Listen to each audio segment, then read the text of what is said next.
सूत जी महाराज कह रहे हैं जब व्यास जी गए अपनी माँ से मिलने के लिए, तब तक उनकी माँ का विवाह हो गया।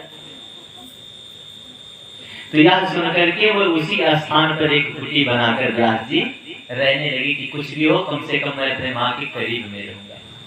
तो सौनकादि ऋषियों के मन में बड़ी शंका होगी, महाराज आप कह रहे हैं व्यास जी अपने माँ से मिलने गए और जो मिलने गए तब तक उनका विवाह हो गया, ये कैसे संभव है?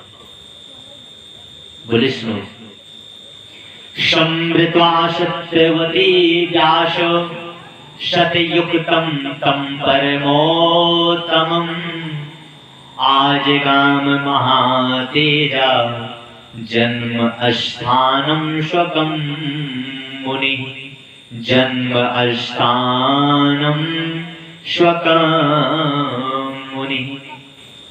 सूत जी महाराज कह रहे हैं सौनकादि ऋषियों, यहाँ पर बड़े आराम से समझना, क्योंकि अब यहाँ से थोड़ा महाभारत की कथा प्रारंभ होती है। कहाँ की? महाभारत की कथा प्रारंभ होती है।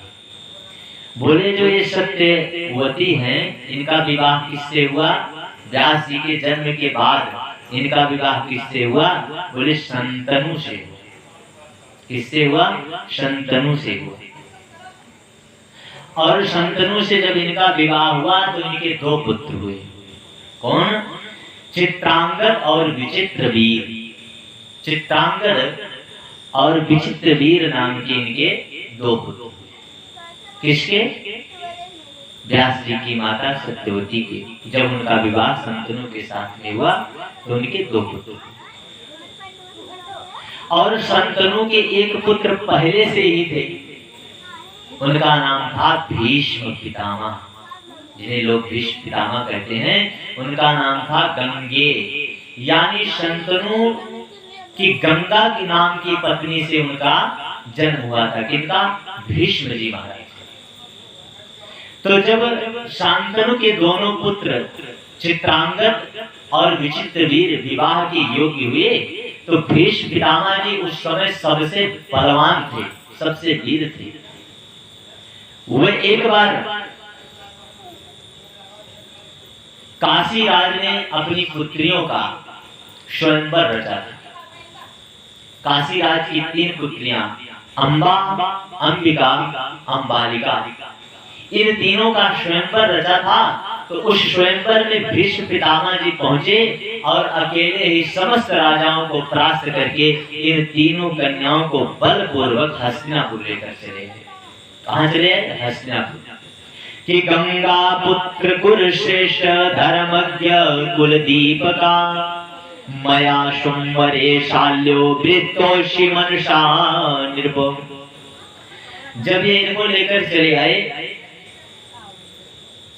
तो विचित्रवीर के साथ में इन कन्याओं का विवाह करने के लिए निश्चय किया। विचित्रवीर के साथ में इन कन्याओं का विवाह करने के लिए निश्चय किया।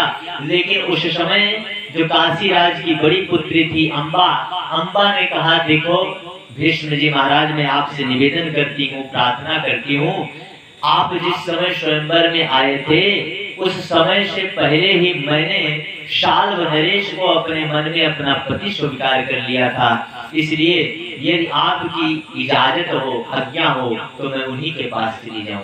भीष्म पितामह ने उसको उनके पास भेज दिया। लेकिन जब वह शाल्व के पास गई तो शाल्व ने अम्बा को स्वीकार नहीं किया।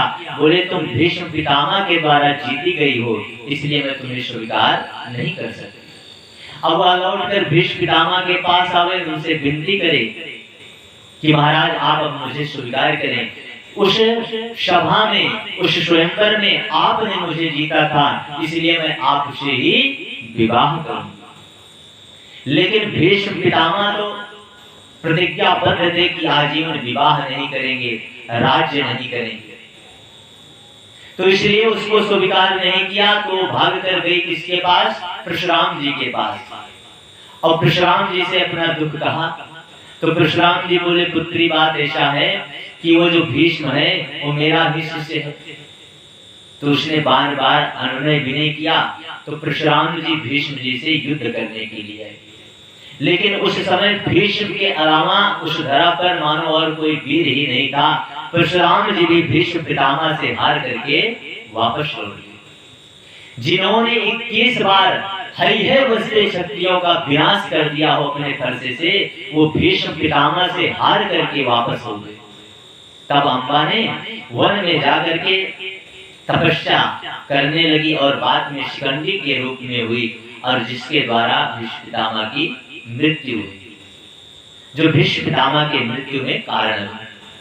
अब अंबिका और अंबालिका का विवाह विचित्रवीर्य के साथ में कर दिया गया, लेकिन कुछ समय बाद विचित्रवीर्य को राज्य क्षमा रोग हो गया, जिसके कारण उसकी भी मृत्यु हो गई। और इनके जो भाई चित्रांगद थे, इनका भी मृत्यु हो चुका था। ये एक बार यक्षों से युद्ध कर बैठे और उस समय यक्षों ने इनको मार दिया। अब हस्तिनापुर में राज्य कौन करे? भीष्म पितामह तो प्रतिज्ञाबद्ध है, और विचित्रवीर्य को कोई संतान हुई नहीं।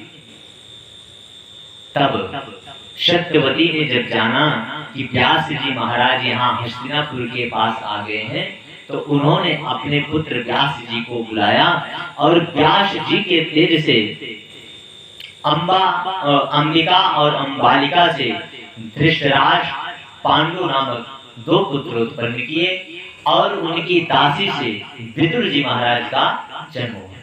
इस प्रकार से व्यास जी को भी 3 और संतान हुई। अब